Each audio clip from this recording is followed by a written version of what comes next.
More speculation than the 1920s, more overvaluation than the 1990s. These were the words in a recent tweet by Michael Burry, the man depicted by Christian Bale in The Big Short for famously calling the 2008 market crash. Is Burry right? Or is he just a broken clock, like Elon Musk says? And how am I preparing for if he is right?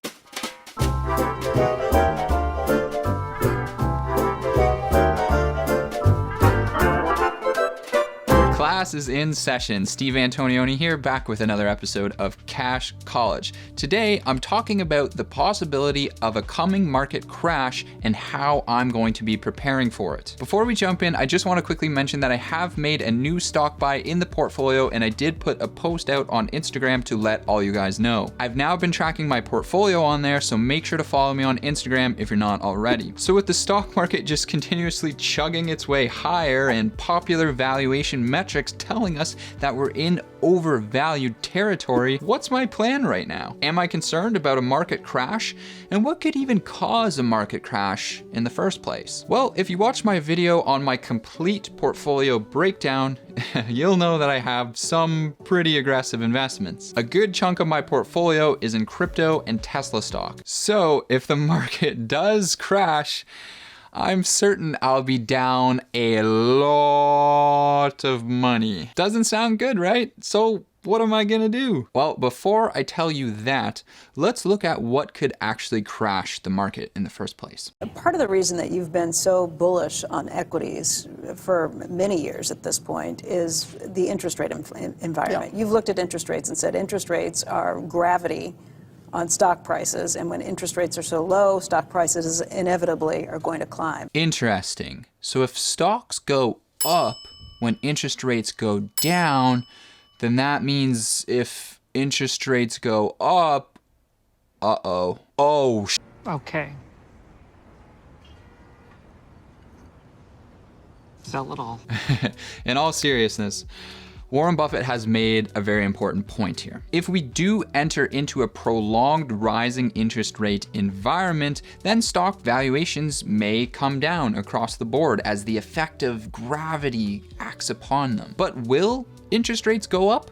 And why would they? Well, central banks tend to raise interest rates when they fear that inflation is running too hot. The largest inflation data shows a 6.2% increase year over year, which was the largest in the past 3 decades. Sounds pretty hot to me. There's also a massive amount of public opinion that inflation is getting out of control. This puts a lot of pressure on governments and kind of indirectly central banks to think about starting to raise interest rates. At the end of the day, whether or not they raise interest rates and how fast they go about doing it primarily depends upon whether or not inflation turns out to be transitory or not. Once we can see the inflation data next year, year over year, comparing to this year, we'll begin to see whether or not inflation is truly transitory. So what am I doing about all of this? Well, remember, my portfolio is pretty exposed to some very volatile assets. Tesla currently has a very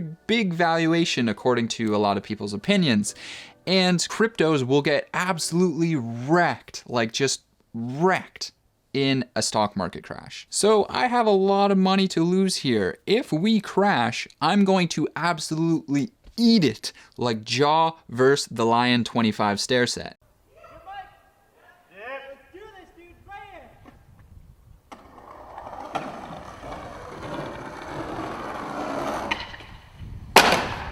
Not good.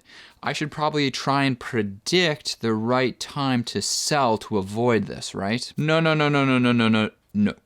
That, my friend, I think would be a fool's errand, which is also a great song by the Fleet Foxes, by the way. Trying to time the markets is guessing. You're making a decision based off of a guess of what you think is going to happen. And oftentimes, this will actually hurt you. As the saying goes, far more money has been lost preparing for corrections than in corrections themselves. Those are the words of Peter Lynch, one of the greatest stock market investors of all time. I don't want to make that mistake. Hey there, Editor Steve just jumping in here quickly while we're speaking about mistakes. I'll tell you what wasn't a mistake.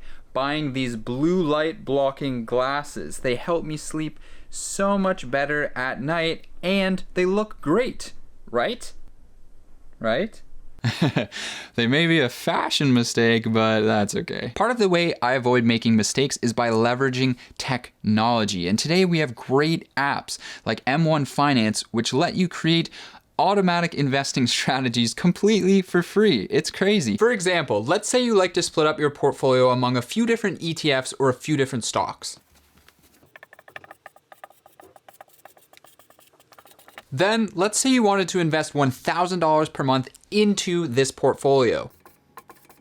Now with most investment platforms, you would have to manually take this $1,000 every month and split it up yourself among all these different ETFs or stocks. So you'd have to place 4 individual trades, or as many individual trades as it would take you to build your own portfolio.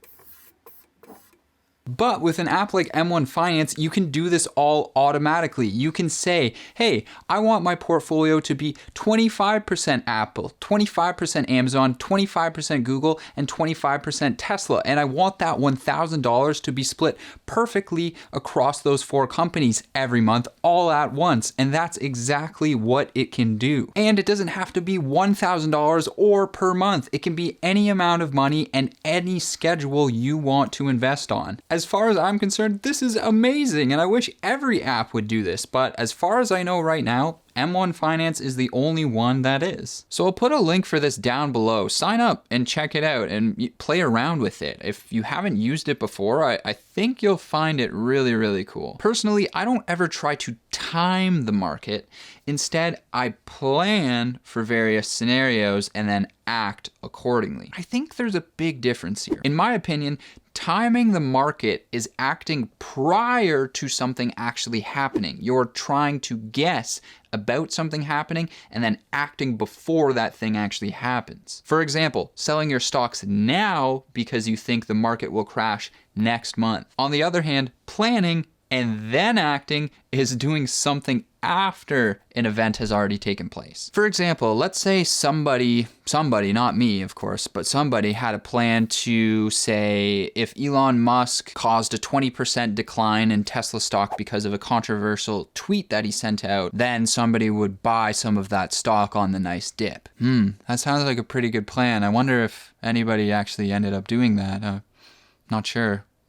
Certainly wasn't me though. So instead of doing guesswork, I see what actually happens in the market and then act according to plans that I had already predetermined before these things took place. In my opinion, it's so important to have plans in place if you're investing in volatile assets, because in that volatility, in massive market rallies and big crashes, those times are highly emotional. Think of the last time you were up big on an investment. How did you feel? Probably pretty excited, right? Now think of the crash that happened in March 2020 when our world changed forever. How did that feel? Not very good. If you didn't have a predetermined plan in place for various scenarios, you may have reacted emotionally, and perhaps you might have even made a mistake. So an excellent plan to pretty much always have in place for ETF investors, for example, is to just continuously dollar cost average your way into the markets. This is exactly how I built up my very first $50,000 from zero. I didn't have to do any complex market wizardry. I just simply took my paycheck every 2 weeks and invested it straight into some ETFs. By the way, if that's something that sounds cool to you, but you're a little bit new to investing and you're not too sure about how these ETFs work or whether you're even in a right position to begin investing and all the kind of questions that come with starting to invest your own money, I created a course which breaks down exactly how I built my own investment portfolio starting from $0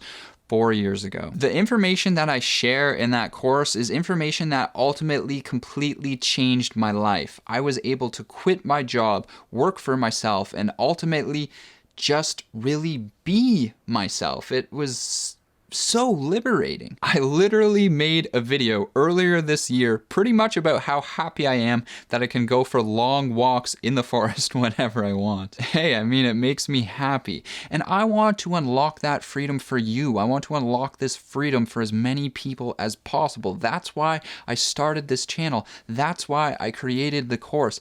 This is my mission. Over 100 students have taken the course and given it a 4.7 star rating. So I'm really proud of this, and I'm really happy to see that you guys have found it really valuable. It's linked down below. Check it out if any of this speaks to you. Now, beyond ETFs, talking about individual stocks and crypto, I plan a little bit differently for those because the increased volatility provides a lot of opportunities. With a stock like Tesla, you can pretty much rest assured it's going to be a wild ride.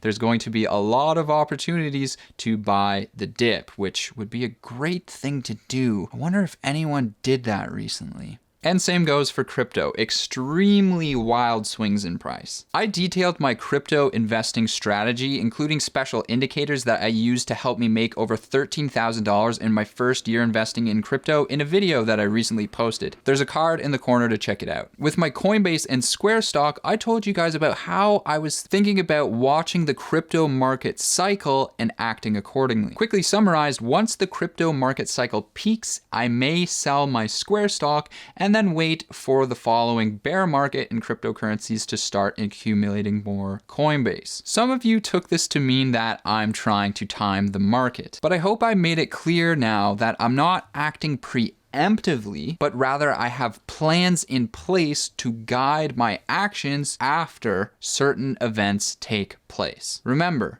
I see timing the market as trying to guess whether an event will take place or not, and then acting preemptively before it does. It's essentially saying that you think you are smarter than the market. I know I'm not smarter than the market, so I let the market do its thing and then act upon any opportunities that it presents. All it really is a series of if-then statements, right? If this happens, then I will do this. That's basically just what like an algorithm is. At the end of the day, if the market crashes, I fully expect to absolutely eat it, like full on Jaw versus the Lion 25.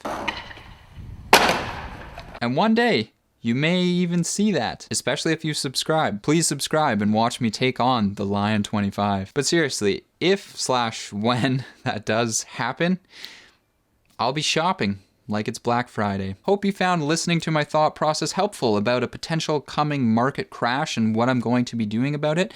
And now, ladies and gentlemen, I have something very special to leave you with today. My piano lessons are coming along.